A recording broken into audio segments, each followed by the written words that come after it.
नमस्कार दोस्तों, आपका स्वागत है अपनी YouTube चैनल PFP में। शेयर बाज़ार में निवेश करते वक्त हम ये खास ध्यान रखते हैं कि हमारी कंपनीज़ का मार्केट शेयर अच्छा होना चाहिए, मार्केट में उनकी पोजीशन स्ट्रांग होनी चाहिए। मोनोपोली वाली कंपनीज़ ढूंढने की हम कोशिश करते हैं। तो आज हम एक ऐसे ही शेयर के बारे में बात करने वाले हैं जिसकी ज़बरदस्त मोनोपोली है। कंपनी का नाम है पिडिलाइट इंडस्ट्री। स्टॉक के बारे में बात करेंगे तो सबसे पहले कंपनी के रिजल्ट्स पर एक बार नज़र डाल देते हैं।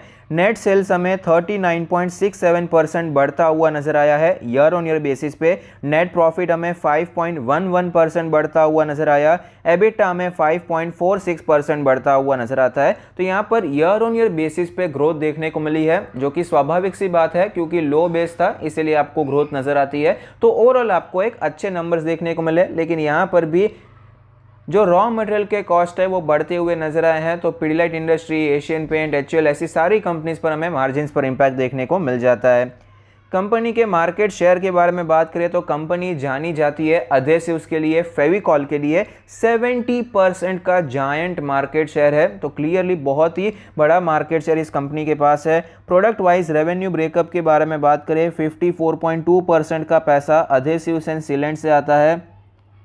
कंस्ट्रक्शन एंड पेंट केमिकल से 19.9%, एयर एंड क्राफ्ट मटेरियल से 7.1%, इंडस्ट्रियल रेजिन से 6.4% और अदर से 0.8% का रेवेन्यू आता है। ऑपरेटिंग प्रॉफिट ब्रेकअप के बारे में बात करें तो बिजनेस टू बिजनेस से सिर्फ 6.2% का है, लेकिन कंज्यूमर एंड बाजार से 93.8% का ऑपरेटिंग प्रॉफिट आता है। ये मेरे हिसाब से बहुत ही पॉजिटिव है। ऐसी कंपनीज में मैं निवेश करना पसंद करता हूं जहां पर कंज्यूमर डायरेक्टली कंपनी को जानता हो, तो मार्केट उसे महंगा वैल्यूएशन देता है, जैसे पिडिलाइट इंडस्ट्री को भी दिया है। तो ये अच्छी बात है। 90% से ज़्यादा का कंज्यूमर से आता है। इसका एक और बेनिफिट ये है कि एक कस्टमर पर ज़्यादा डिपेंडेंसी भी नहीं रहती। लोकेशन वाइज ब्रेकअप के बारे में बात करें, इंडिया से 83.5% का रेवेन्यू आता है और रेस्ट ऑफ द वर्ल्ड से 16.5%।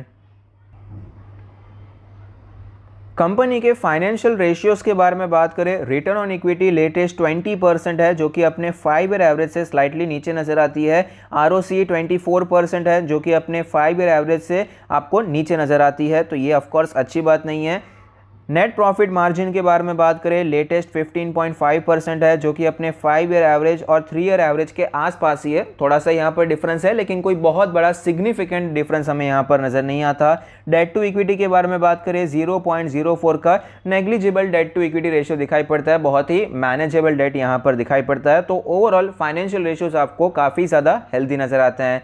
कंपनी के शेयर होल्डिंग पैटर्न के बारे में बात करें, टोटल प्रमोटर होल्डिंग है अप्रॉक्सीमेटली 70%। म्यूचुअल फंड के पास 4.29% का हिस्सा है, 3% other domestic institution, FIIs 11.78%, retails and other के पास 11% की होल्डिंग है। तो आपको हेल्दी शेयर होल्डिंग पैटर्न है। स्ट्रॉन्ग हैंड्स में आपको कंपनी दिखाई पड़ती है। रिटेल कैटेगरी में सिर्फ 11% का स्टेक है, बाकी का 89% का स्टेक स्ट्रॉन्ग हैंड्स में है। तो ये भी एक पॉजिटिव बात है। फाइनेंशियल ट्रेंड के बारे में बात करें तो आप देख पाएंगे कंपनी लगातार ग्रो करती हुई नजर आती है। रेवेन्यू प्रॉफिट आपको लगातार बढ़ता हुआ नजर आया। 2020 के मुकाबले रेवेन्यू में भले ही गिरावट देखने को मिली, लेकिन प्रॉफिट आपको स्लाइटली ऊपर ही जाता हुआ नजर आया है। तो ये ओवरऑल एक पॉजिटिव फाइनेंशियल ट्रेंड भी दिखाई पड़ता है। स्टॉक के चार्ट पर हमें क्लियरली पता चलता है कि 2021 में स्टॉक ने बहुत अच्छा परफॉर्म किया है। 1700 के लेवल से स्टॉक हमें 2500 तक जाता हुआ नजर आया। बेहतरीन रिटर्न से स्टॉक ने हमें पिछले एक साल में बना कर दिए हैं। रिसेंटली स्टॉक में हमें गिरावट देखने को मिलती है। स्टॉक हमें नीचे आता हुआ नजर आता है 2500 के लेवल से। पहले जो गिरावट हुई थी 2250 के आसपास सपोर्ट लिया, वापस हमें तेज़ी देखने को मिली।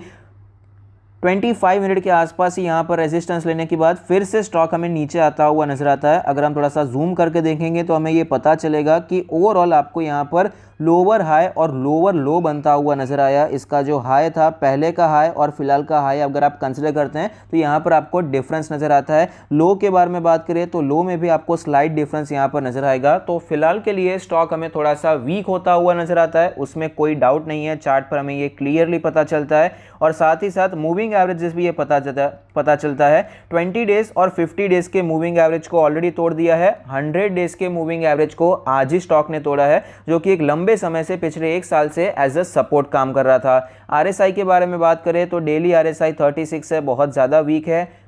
ओवरसोल्ड सिचुएशन की तरफ बढ़ती हुई नजर आती है। वीकली चार्ट के बारे में बात करें तो आप देख पाएंगे वीकली चार्ट पर भी वीकनेस यहां पर हमें कंफर्म होती हुई नजर आई है।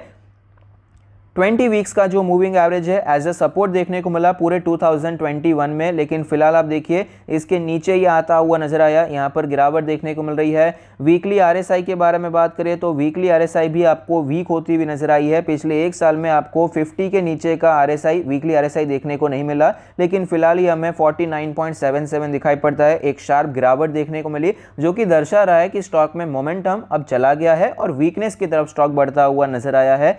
50 वीक्स का मूविंग एवरेज जो कि एक इंपॉर्टेंट सपोर्ट है वो कैलकुलेट होकर आता है 2091 के आसपास का लेवल।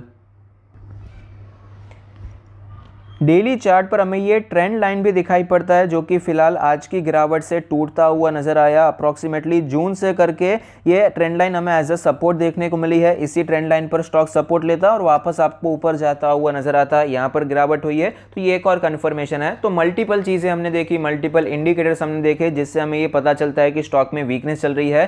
तो मोनोपोली वाले शेयर में जब भी ऐसी कोई वीकनेस होती है तो ये अपॉर्चुनिटी है, यहाँ पर खरीदारी के बारे में सोचना चाहिए। एक दिग्गज कंपनी है, लार्ज कैप कंपनी है जहां पर निवेश करना तो बनता है, तो कौन से लेवल पर निवेश करना चाहिए इसके बारे में अगर चर्चा करें तो यहां पर आप देख पाएंगे डेली चार्ट पर हमें जो तेजी दिखाई पड़ती है वो तेजी की शुरुआत हमें कहां पर होती हुई नजर आई। यहां पर एक शानदार तेजी देखने को मिली, उसके बाद स्टॉक आपको थोड़ा सा साइडवेज होता हुआ नजर आया और धीरे धीरे ऊपर जाता हुआ नजर आया।